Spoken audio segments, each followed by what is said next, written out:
Bugungi kunda undidar turmushimizga muhim aloqa vositalaridan biri bo'lib qoldi. Shuning bilan birga turmushimizga nurg'unlagan qulayliklarni elib keldi. Masalan, undidar orqali pul to'lash, o'rin belgilash degan. Lekin undidarning ba'zi ixtiyorlari va do'stlar chambarkidagi masalalarga kelsak,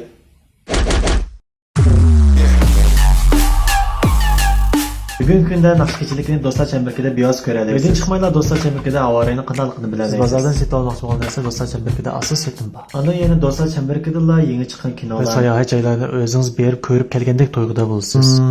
Menimcha buning hech kerak yo'q. Har odam do'stlar chambarkiga qanday mazmunni yo'llash o'zining erkinlik. Lekin bir turkum odam bor, siz undidarda unga gap qilganingizda gapingizga gap qaytarmasdan do'stlar chambarkiga narsa qilganlar. Bu xil hissiyat xuddi Yaxshimisiz? Vaqtingiz bormi? Sir chiqib Vaqtim bor, lekin siz bilan chiqqim yo'q. Running around, chasing heart. Avval taom, ondan kalam. Lekin taomda burun qildigan yana bir ish bor. Bu bo'lsa-mu I'm hurting, baby. I'm broken down. I need your loving, love.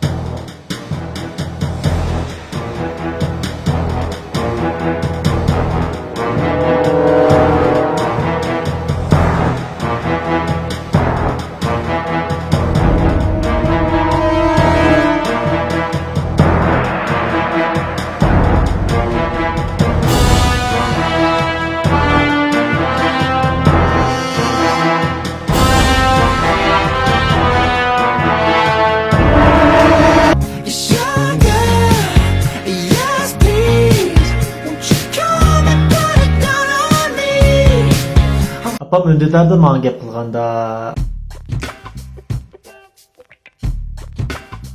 Ha balam, dersin tushdimi yo'q? Ha, tamoq yedingmi? Ha, o'zing yaxshi ko'rgan, quvvatlik. Ha, yaxshi tamoqlarni yeb bergin. Ma'qulmi balam?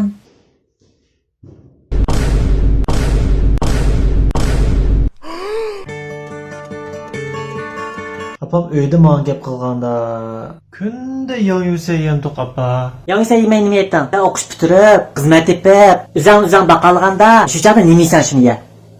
Mama, do you remember?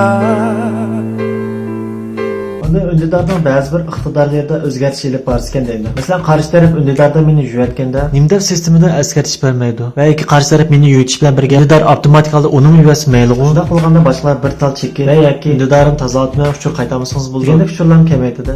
Aka so'zi yanmas yo'lbos izidan.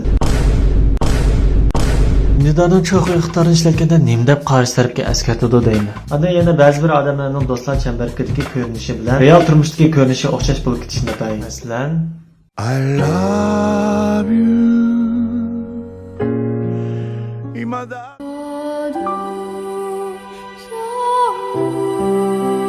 I love you.